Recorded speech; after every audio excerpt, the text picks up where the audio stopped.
আসসালামু আলাইকুম। গত ২ দিন আগে দেখলাম যে উসমানী মেডিকেলে একজন রোগী নিয়ে মারামারি হইছে এবং গতকালকে দেখলাম একজন রোগীর ট্রলির কারণে মারা গেছে। আসলে উসমানীর যে পর্যন্ত দুর্নীতি বা যে পর্যন্ত অত্যাচার করা হয় রোগীর উপরে বা রোগীর স্বজনের লগে যে অপব্যবহার করে, এটা আসলে খুবই দুঃখজনক এবং এটা দেখার মতো কেউ নাই। আমরা তো বহু সময় আমরা মুক্তি কই যে আমরা ওটা করলি ক্ষমতাত গেলে ওটা করবো ওটা করবো, কিন্তু আমরা সেও উসমানির দিকে অন্তত যত হসপিটাল আছে আমি মনে করি উসমানির জেলাখান অনিয়ম দুর্নীতি হয়। সারা দেশ প্রত্যেকটা হসপিটাল সরকারি হাসপাতাল এইরকম দুর্নীতি হয়।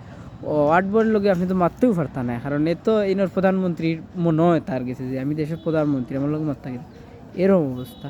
তো আমরা সবাই যদি ঐক্যবদ্ধ না হই তাহলে এটা উন্নত চিকিৎসাও মিলতো না, সুনিশ্চিত চিকিৎসাও হওয়া যাইতো না এবং হয়রানির শিকার হইব এবং কি রুগী মারা যাইব, রোগী কষ্ট পাইব, বিভিন্ন সমস্যা। তো আমরা একটু সচেতনতা অবলম্বন করা বলা যাতে আমরা এতে খিলাবার হইয়া যায়।